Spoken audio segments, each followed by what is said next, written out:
Enrichment, Enlightenment, Transformation.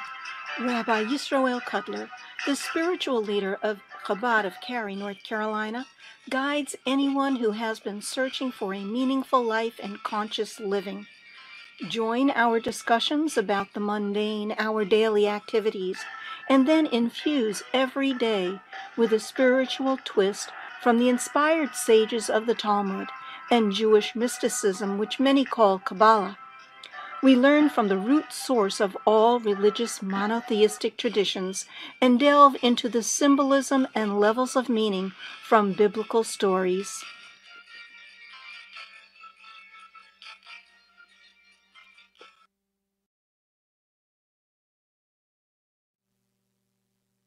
That, so that was fantastic.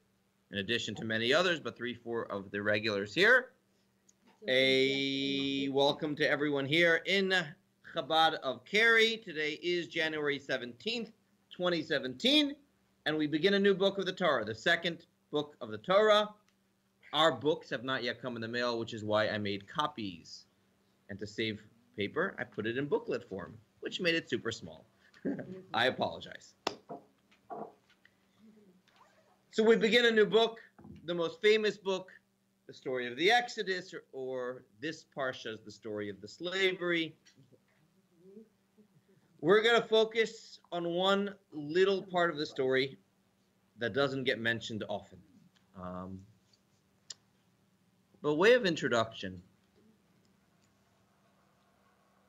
if you think of someone who you were very frustrated with for various reasons, have annoyed you, bothered you, caused you harm, pain, suffering, and often it will be someone who at some point in time was close to you. It's really, really hard to have positive feelings towards that person. It's the nature of negativity to overpower that of positivity. Let me ask you, how easy is it to feel grateful to someone who has caused you a lot of pain and suffering? It's very difficult. Really, it's hard because even if they try to be kind to you, you're still suspicious of them. Okay. What about things they've done in the past before they became obnoxious? That can help ease the pain sometimes. If you look at it that way, it can also aggravate you even more because you were so close and now you're not. But are you able to look at it that way? Thank you. Like Stephanie moving to Isn't it Arizona. like, Yeah. I'll forgive you, but I won't forget? And my question is not one about your overall relationship to the person, is are you able to decompartmentalize in the sense of make different boxes?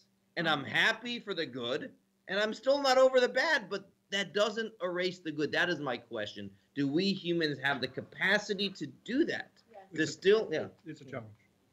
We have the capacity, but we don't do it. We have the capacity. Yeah, but if we realize that we're not perfect, why can't we allow the other person not to be perfect?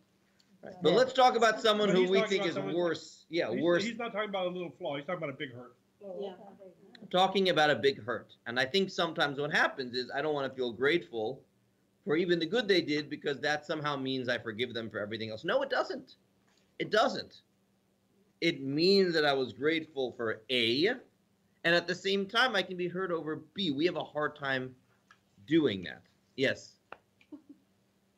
I just noticed something, and that it's nothing to do with the classes, so I'm not going to say anything. Okay. However, yeah, Judy? yeah, I've had to do that.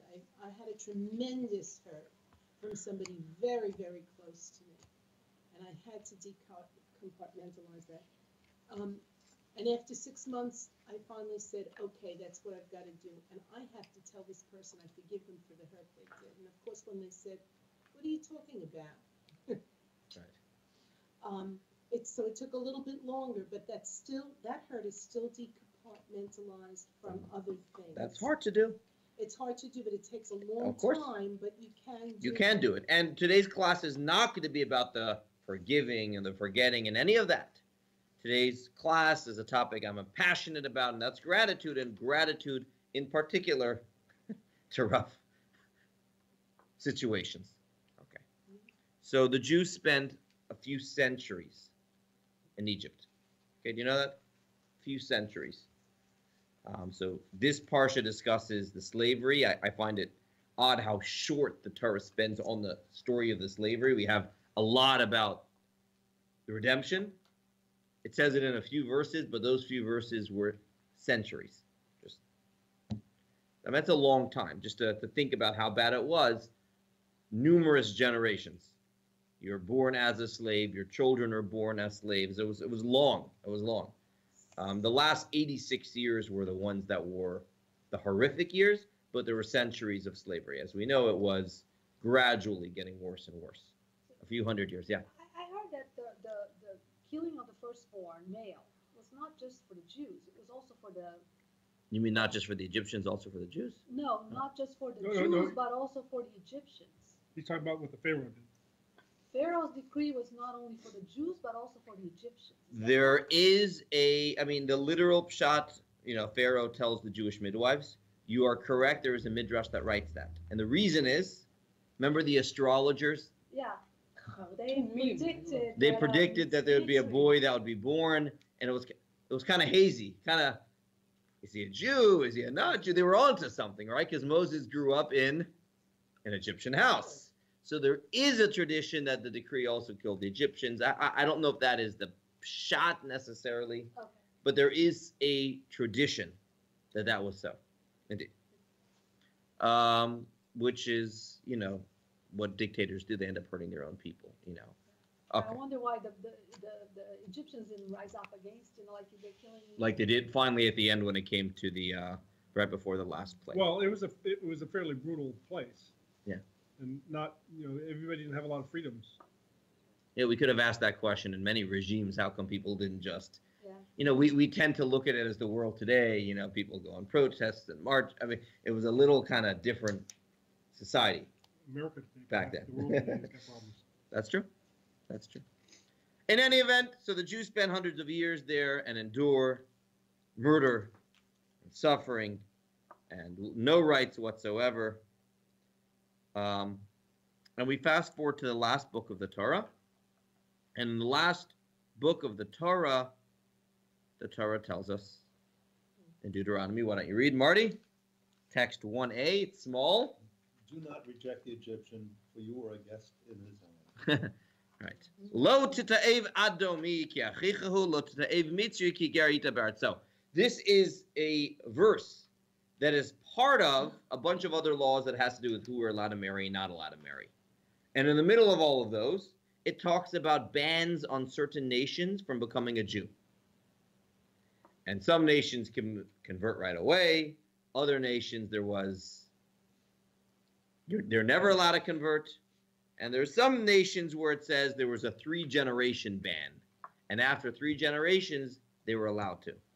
And as part of that, it says, you should not dismiss all Egyptians. Keep in mind, ger, you were a ger. A ger means stranger in their land. Now, simply put, it would be a reference. Well, Rashi says this. Rashi says, what do you mean, guest? Wasn't exactly the Hilton. You didn't starve. Right now, the simple way of understanding that would be Judy read 1b. What is the reason? Because they hosted you in your time of need. My understanding of that Rashi was the Egyptians spanned more than just the years of the slavery, but remember, correct. So there was a period of time where not only did they host us, but they were actually the source of our salvation. There was a famine, Joseph's brothers came down, and that is what allowed the Jews to have food. So the Torah says, remember those days also. That is one way of understanding it. Maybe the other way is like you were saying, Brian, you didn't starve. And it's odd. It's odd to feel any sort of gratitude at all to Mitzrayim. But the Torah here says that we should, and not just is it a feeling, but it's actually legislated as part of law that Egyptians were allowed to become converts and so on and so forth. And Without Three waiting generations. there? I think it was 3 generations. Can someone remember that? I need to look it up. Is there a chumash in there? I think there is. See if there's a chumash in there. Go to Devarim Devarim. 23. There it is, the big orange book there. Yeah, either one. Oh. Either one's fine. Go to Deuteronomy 23:8, and I just see the context over there. I think there was a 3-generation ban. Now, I should clarify that even the nations that were not allowed to enter convert at all, that only applied as long as these nations had a distinct identity. So But the Edomites There's don't no count. such thing today as an Edomite, so at a certain point in history, it says all the nations were bilbul, they were all scattered together, and at that point and on, we no longer know who even an Amalekite is. I was gonna say Yeah, that. Okay, in any event. Okay, so this idea that I just mentioned, that the Torah tells us that we have to have some element of gratitude towards the Egyptians, as hard as it seems, is actually a theme we can see throughout this parsha. This is not something we usually discuss, but if we go through several side stories in the portion of Exodus, we will see the theme of gratitude. Let's do 4 examples. Yes. You shall not reject an Edomite, for he is your brother. Okay. You shall not reject an Egyptian, for you are a sojourner in his land. Children who are born to them in the 3rd generation may enter the congregation of Okay. Hashem. So they had a, it's interesting. It's almost like, the parents, the children, the grandchildren, it's interesting why 3rd generation. 3rd generation is in, so 2 generations come out. So is an Ammonite a Jordanian? Today there's no, There's no such. no. By the way, I mean, it would be interesting to try to draw parallels today. Obviously what comes to everyone's mind today is, and in terms of 3 this is just, 3 generations, something about people involved and their children, and then it comes a certain point, grandchildren now weren't around. They're born in the 70s or the 80s and it's interesting.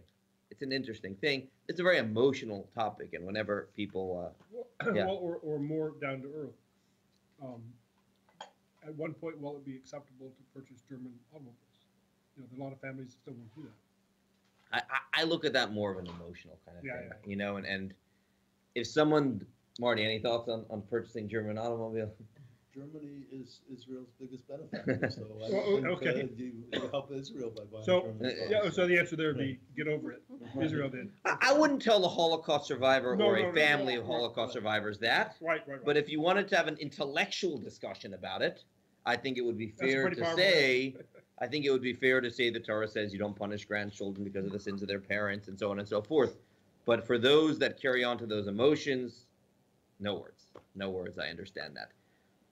Intellectually, yeah, and intellectually here, the Torah says, and that's, by the way, the difference between emotions and intelligence. When it comes to our brain, we can put things in boxes.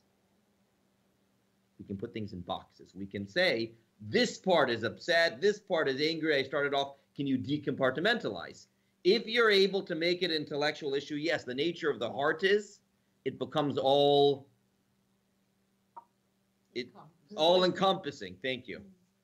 All encompassing. Interesting. Yeah, the mind you can do the decompartmentalization. Correct. The but heart is much harder. It's much interesting. harder. Which is why, by the way, this is a fascinating thing. Tefillin, the boxes of tefillin, which have to do with the heart and the mind. One goes over here, one goes over there. So they have on them, they have the Shema, but it's not just the Shema. The first, it has on it the 4 different times in Torah where tefillin is mentioned. Tefillin is mentioned, phylacteries, 4 times in Torah. So there's 4 different sections, the Shema, the second paragraph of Shema, and 2 chapters from Exodus. In any event, there's a difference between the way they are in the head tefillin and in the hand tefillin. In the head tefillin, there's 4 slots and they're written on 4 parchments. In the hand tefillin, they're written on 1 parchment, all 4. And mystically, they talk about things being able to be in slots when it comes to the head, less so in the heart. So it But reminds isn't you. it maybe that once you do that in your head, it'll eventually sit down? That's with the you? goal of tefillin. The goal of tefillin is that which you know to be true also becomes felt in your heart. Often there's a disconnect. Those that took the JLI, we discussed there's a disconnect between mind and heart. Tefillin is to fuse that. Let's go back over But here. going back to what you said about forgiveness, putting things into boxes and That's- then sitting down. It's hard. Yeah, It's hard. but I mean, that's a good step. Yeah, That's the right direction. absolutely. Absolutely. So let's go through gratitude in this parsha. The first example would be Moses growing up. You said you didn't want to read it. All right. So Judy, please read text 2. Please. The child grew up, and she brought him to Pharaoh's daughter, and he became like her own, like her son. She named him Moses, and she said, "For I drew him from the water." Okay, I drew him from the water. That is what Moshe means. Moses means to draw. I can ask the obvious name. Moses didn't have a name before this point in his life. His mom didn't give him a name. Of course his mom gave him a name. Of course his mom gave him a name. He was born, every baby has a name. What? No, it's good. It's a good. Yeah, And he was yet- circumcised, right? But Moses is a Hebrew name. Why would she give him a Hebrew name rather than an Egyptian I think name? Mishisiu also has, I don't know if it's all Hebrew. I don't know. Yeah, I was gonna ask that. I don't know myself. I don't know. Mishi, it's not a common Hebrew word. It might have connections to other languages. I believe it does. I believe it does. So the Midrash tells us, of course Moses had other names, and it not only says one, but it gives us a whole, as if he was running from the FBI, a bunch of names, a lot of aliases. In any event, Tuvia is one, and Avigdor is one. And Yekutiel. Yucatiel. Oh, you didn't know that. That's your. Oh, there we go. So he had a lot of names. Yet, read the yet, please. Yet from all the names God chose to address him exclusively with the name given to him by the daughter of Pharaoh, as it is written, and he called to Moshe. So we need oral tradition and midrash to tell us these other names. All we know is Moshe stuck, not just amongst the family, but the Bible, the Torah, God's word calls him by the Egyptian name. Why? Why? Oh, so there's a few different reasons. Text 4 is to commemorate this event that he was really a Jew, that Moses should remember. Who was he? He was a Jew. He was drawn from the water. That was a way, by remembering his odd name, he would remember the circumstances of his birth. That's one. Well, Yeah. but if he went by his Hebrew name, that would be a stronger one. Good. I like that. All right. That's a problem. That would be a counter argument with, these are all different opinions. So text 4 suggests that. Brian made a good counter argument.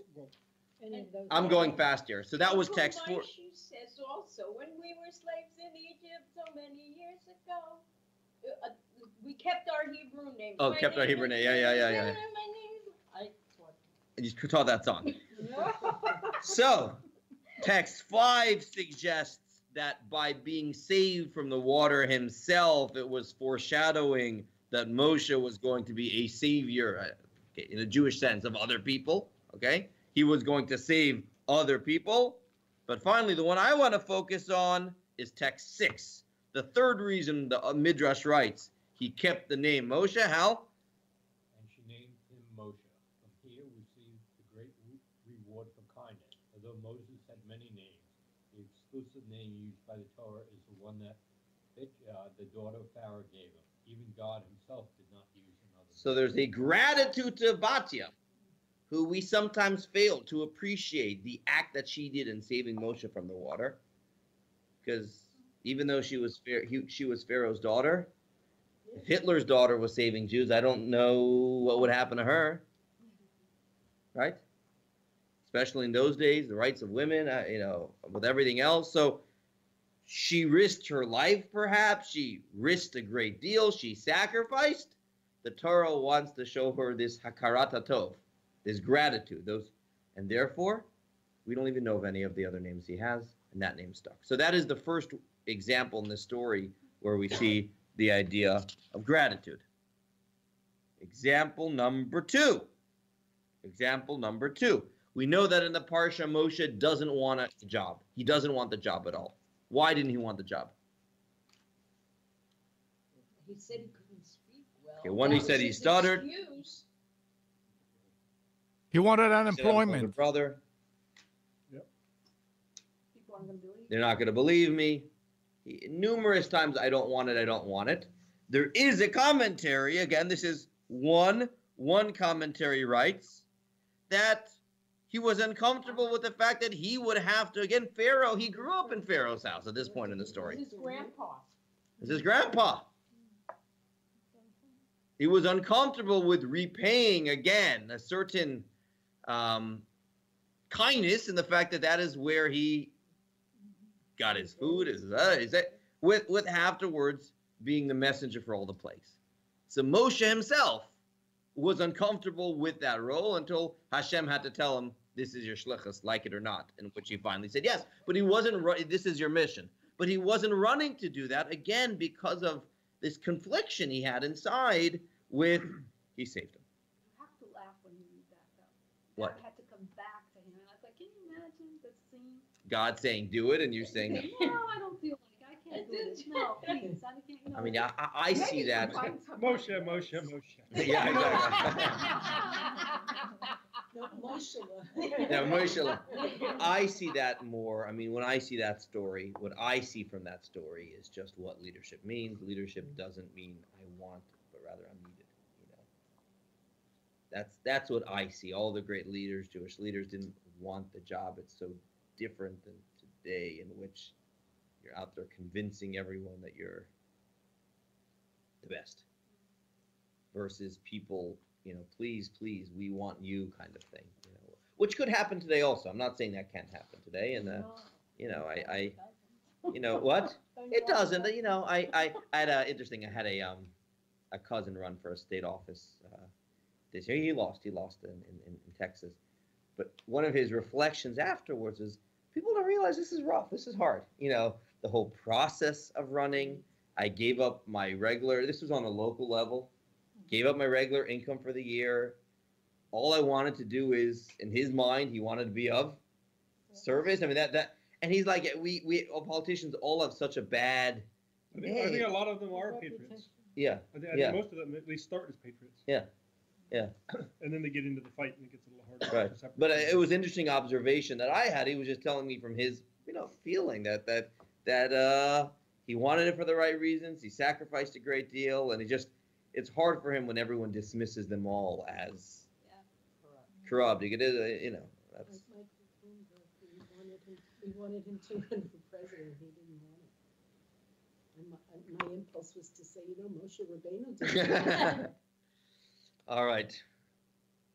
Questions? No, I was going to say that it's interesting that the Jews volunteer to work for the Romans. They volunteer like service, like you know. For the Egyptians. For the Egyptians, I'm sorry, they volunteer. What she's mentioning is the Midrash writes that the way we became slaves at the beginning was that Pharaoh tricked the Jews into becoming slaves. Are you familiar with that, Janice, or not? It you know, how do you one day get a group of people all slaves? So the Midrash writes that it began as, hey, government projects, we're building this city and that city. And many of the Jews ran. They all ran to show their patriots, you know, how patriotic they were. And it started as a paid job, and slowly but surely, the Egyptians left. Slowly but surely, the pay stopped, and slowly but surely, it was enforced. So tell your cousin that. That what? That it starts with good intentions, and then sometimes it doesn't always turn out that way. Yeah, it's hard. You know, like any other, you're put in a position in which you're wrestling with schmutz, so it's hard not to be get schmutzig yourself. In any event, that's the second example. First example, Moshe's name. Second example, his reluctance to go to Pharaoh. Third example, when it came to next week, the first 3 plagues, blood, frogs, lice. In each of those 3, God tells Moshe to tell Aaron to strike the river. 4 through 10, Moshe does himself. 1 through 3, he does not. Why not? And, Hal, you read? Yeah. And, text 8. Because the Nile protected Moses when he was cast into it. It was not smitten by him, neither with blood nor with frogs, but was smitten by Aaron. So the river was Moshe's See? Protector. Protector. How grateful would you be to a river that saved you to now turn it into blood? Now, our question here is: a river doesn't have feelings. A river. So, what's that about? But you have feelings. Do you have feelings? Yeah. What does it mean? To Pharaoh, I can understand. To Batya, I can understand. Moshe's name to be called Moshe was in appreciation to Batya. But what does it mean? Moshe didn't want to strike the river because the river was his. According to Bhakti. Okay, but why? I mean, the river doesn't have feelings. So what would be Moshe? How do we understand that? Yeah. If you can treat nature with respect, that's a stepping stone to treating man with respect. So it ingrains in us this sensitivity that will make its way upwards. Good. So it's not about the river; it's about what it does to us. So is there commentary on, was this sensitivity to the river sort of Moses' sensitivity or God's? Hmm. I mean, God's clearly the one who decided. He said, hey, boys, I got a mission for you. Oh, that's true. On this one, not you, Moses. Get your brother. So that would be God almost showing us that, Yeah. not just Moshe's own feelings. Good. What about the fact that maybe Moshe saw the spark, the godly spark on the river? Like there's a godly spark on everything, not just humans, but objects, animals, and everything else. And so, being the case, he didn't want to. But God told him to. No, that's all true. But he saw it, so he circumvented that. how about plagues 4 through 10, in which there was Other, yeah, you know. there was other. Oh, by the way, what happened to 3? We only mentioned 1 and 2. 1 was striking the river to turn into blood. 2 was striking the river and frogs descended from it. 3 was dust of the earth. Healing. Why couldn't he have done that one? So there's a story in this week's Parsha where what happens? Moshe kills an Egyptian. And I should clarify, and what does he do? He covers the deed. Where does he cover the body? So the sand saved him. Text 9. 1 second. Text 9. Pam? It was inappropriate for the dust to be smitten through Moses, since it had protected him when he slew the Egyptian and hid him in the sand. Therefore, it was smitten through Aaron instead. So no forgetting his debt of gratitude, neither for the river nor for the sand. 1 through 3 were done by Aaron. Yeah. Question, yes. No, it's a comment. I think that also the fact that it's also a very good lesson in forgiveness, because the river was also the scene where all the babies were thrown into. Right. So then the river was forgiven too. Right. And thought of, yes, the river was Did the that, scene but it of also did this. It also did that. So if we have 4 stories of gratitude in a very subtle way, we also have the most extreme example of ingratitude. From whom? Because? The blessing of Yaakov ended the famine. So when Yaakov came down, the famine got less, and more so, who was the one that gave them the wise idea that made them the superpower of the world? It was Joseph. It was Joseph. But the first, wait, which Pharaoh was ungrateful? That Pharaoh was grateful. So let's do. This is a new Pharaoh. Okay, that's true. That's true. 10a. And a new king arose over Egypt who did not know about. That's the way the Torah introduces the story of slavery. Oh, wow. A new king. It is Melech. It's not Melech Hadash, a new king arose over Egypt. Asher lo yada at Yosef.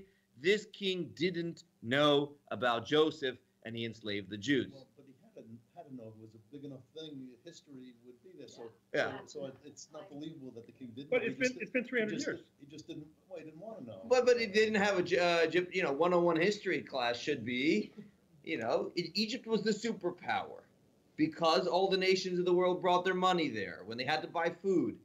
How did they get the money? Because they saved the money during the good years. Who gave them that idea? Joseph did. But I can see that part can fade pretty quickly Yeah. because it's the Pharaoh that had the vision to do all of these things. Yeah. And the Pharaoh directed his people, The yada, yada, Pharaoh. yada. Right, And right, I bet right. in not very many years, Joseph would be gone. That's true. I mean, even today, do we remember the person who came up with the idea or the king who did it, or the leader that did it? How, the particular advisor that suggested That was fate. That's why we have Hamilton. Yeah. Right. Yes. Right. If you look at Egyptian history, there was a foreigner named like Yoya who married an Egyptian princess and became the number 2 guy in the pharaoh. That pharaoh brought back monotheism to Egypt. The 3rd generation after that pharaoh brought back that I'm God and the sun God, brought Really? back a multiple religion. So that pharaoh, which would be the one that forgot, wanted to get rid of what his grandfather did with Yoya, who married the prince. It's a real parallel line. Interesting. But again, that would explain how Lo Yadat Yosef, who did not know Joseph, doesn't only mean they somehow forgot, but there are times in life that we make ourselves forget, you know. So it could be we choose to forget, choose not to pass on that side of the story. So here we have the ultimate ingratitude towards Joseph's and Joseph's ancestors, the Jews that live in Egypt. So if we have to have a contrast between the Jewish stories, one of gratitude here, and Pharaoh. Questions? There was a comment. Yeah. Why it uses yada? Yada is usually used for fact. Who didn't know, not didn't remember, who didn't know Joseph. Yada is a intimate, though, kind of knowing. Yada is an intimate, da'at. Da'at doesn't just mean to know in theory, but to know in an intimate way, a way that you choose to affect you. So this Pharaoh chose not to be affected by that. And on this verse,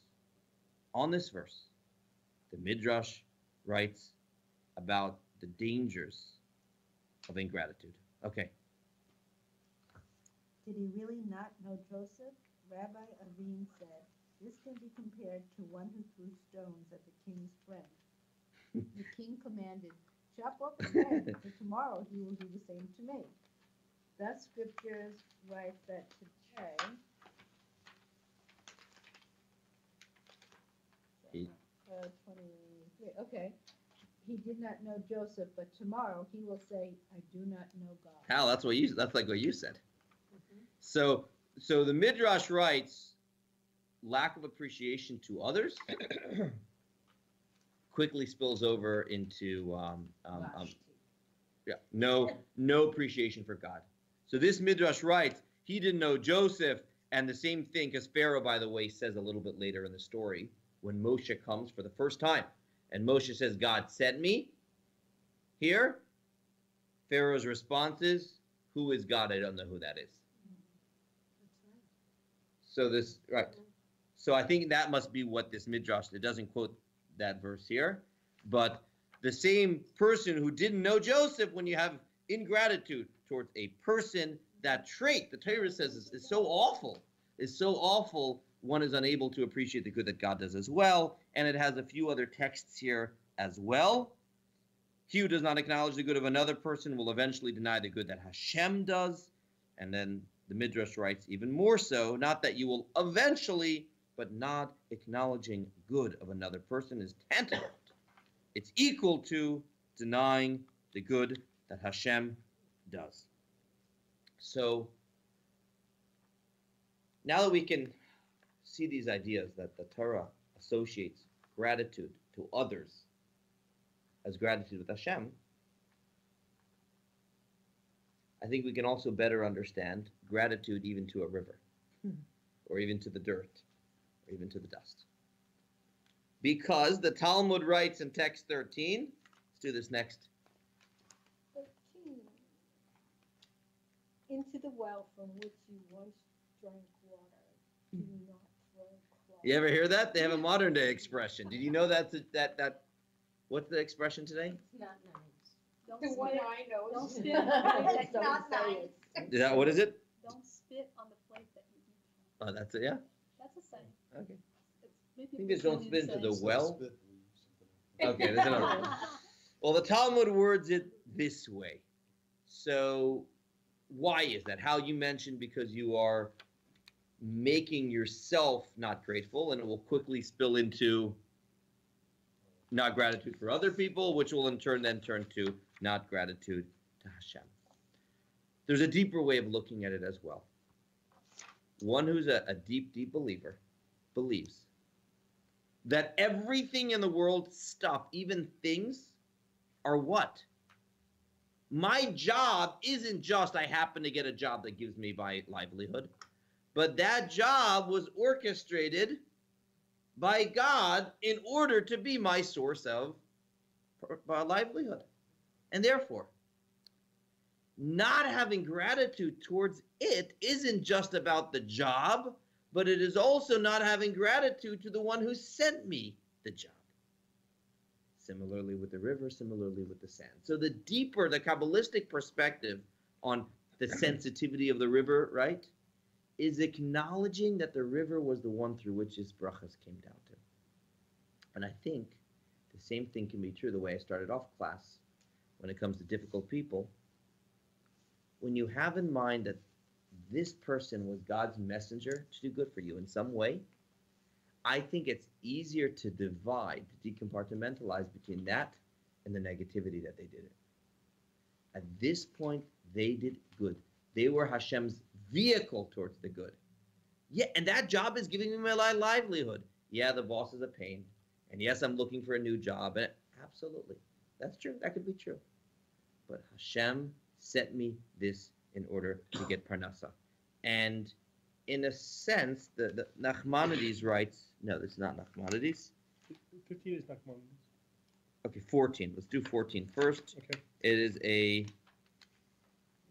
story from more recent 1500s. Here goes. It is told about Rabbi Yitzhak Alfasi that he personally practiced this ideal. Rabbi Yitzhak once fell ill and used the bathhouse of a community member. This started him on the road to recovery.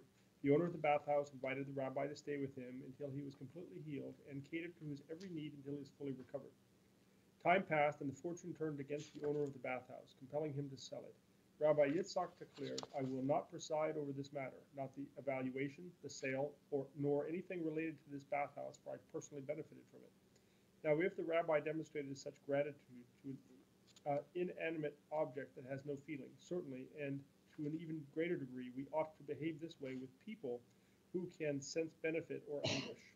He who does so is considered respectable and upright. I don't know why this couldn't be understood as gratitude towards the owner of the bathhouse. I was already that too. The owner was going to be sold anyway. So, Okay. So It was already going to be sold. It was going to be he was sold. grateful. He would have bought it from. Yeah, Something like yeah. that. Well, there's still the practical matter of having the means. Right. Yeah. Yeah. So maybe even the owner wanted to sell it. So it wouldn't have been ingrateful to sell. The owner was forced to sell it. But I don't want to be involved in there's something about recognizing this as the source of brachas in my life. So what we're talking about here is far deeper than the normal gratitude parents tell their kids or we talk about in classes. This is a very deep, sensitive, subtle kind of gratitude, recognizing that Hashem has agents in the world that give us blessings. And the more we appreciate that, the more we appreciate God in our life. And isn't that what the world is all about? Being able to see God in the smallest of things. So big miracles taught us about God in big things. And the small things in life help us be sensitive to the little brachas. And that's really Nachmanides, the next text that he writes, which is a very fundamental one. Yes. So, Rabbi, you're saying that if you're truly grateful because God gave you this job and you're getting your parnasa from this job, you'd never be looking for a different job. No. While something is going on, you have to protect yourself and fight for yourself. I'm not saying be a victim and be a shmata and let people abuse you. No. You got to do what you got to do. But after you do what you got to do, and you look back at that job, don't only view the negative. Don't it for a period of time was your source of parnasa. Okay. I want to differentiate between while something is happening, we have to do everything in our power to protect ourselves, right? But after the fact, allow yourself to still be grateful for the good. Like the Torah says, don't reject Egyptians. You are grateful in their land, whether that means the centuries that they were good to us, or perhaps But Rabbi, isn't even those amongst them that were better to us, or even the food that they did give us, on some level, even after the fact, we can hold on to that. And if that's true of the Egyptians, how much more so in our lives, annoying people who got, in smaller ways, big to us, but smaller ways in the big scheme of things, we can still have gratitude for the good that they did and differentiate between that and the pain they did. Yeah, Ben. Well, I was going to say that human nature is to forget the bad things, I think forget the good. Well, you forget the bad. You only remember the good things.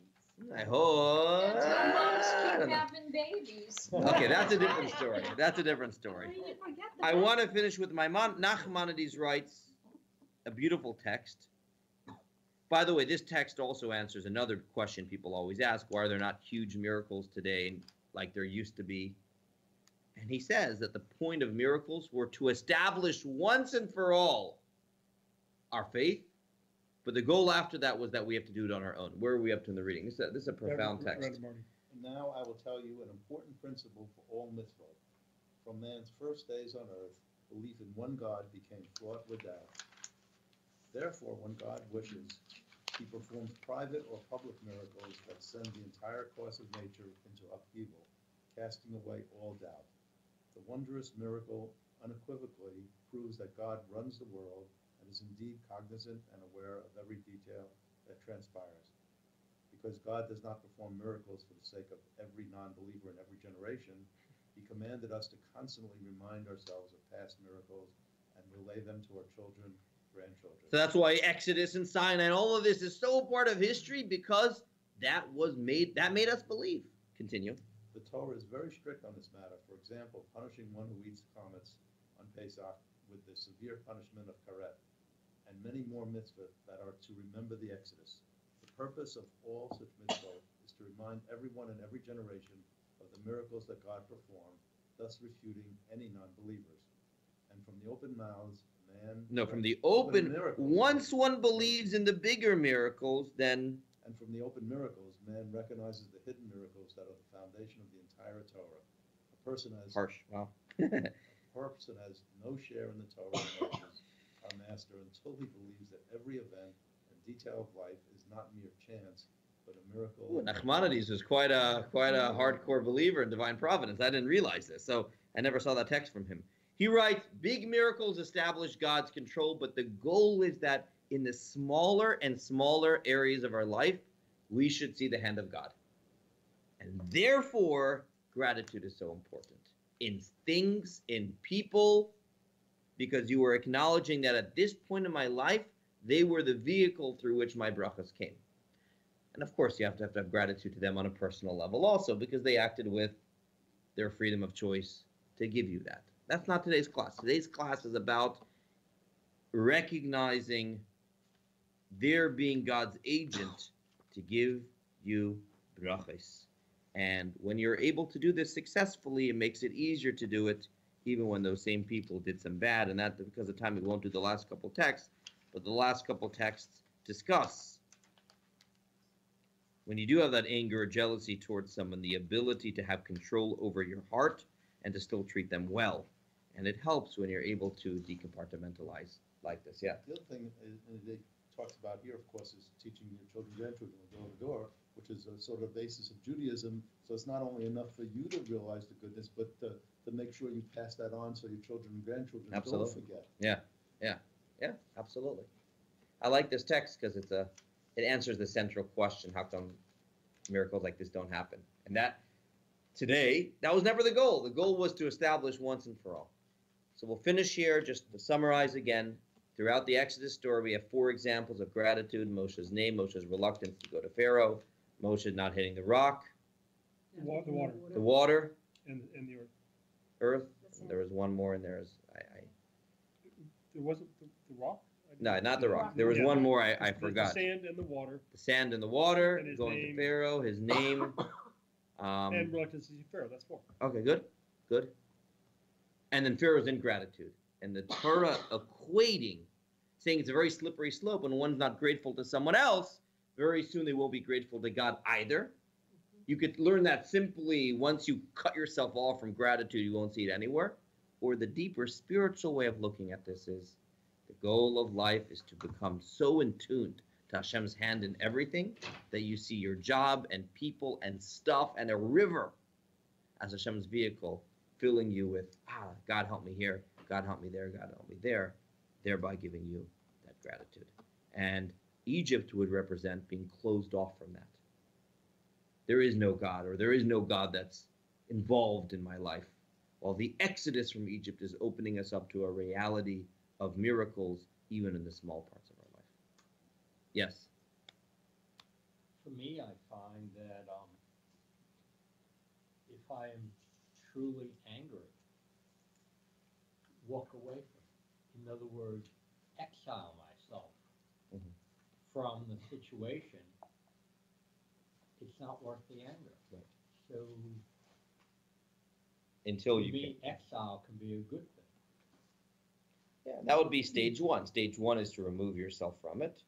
And stage two is to come back to a place where you can even try to appreciate the good. But Judy, the goal of today's class is not to be a shemata, not to be a victim, and not to, God forbid, you would never tell someone who's abused, look at the good they gave you. God forbid. I don't want anyone walking out of fuck up. Yeah. That's not what we're saying here. We're talking about after the fact being able to differentiate. So we should all be able to, we should all be able to do that in our life, in the small areas. We'll hold it here. Thank you everyone for tuning in. We will be back here next Tuesday, 11:45. Have a wonderful week.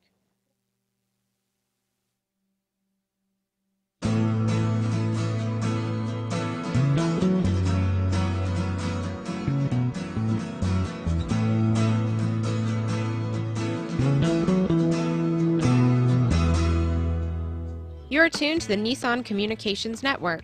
If you tuned in too late, you can always watch each program in its entirety or download an MP3 audio file of it in the archives section on nissancommunications.com. Don't forget to subscribe to our YouTube channel, follow us on Twitter, and like us on Facebook. Sponsored by Atomos.com, makers of quality video recorders and converters, CarolinaApparel.com, and DeltaForce.net.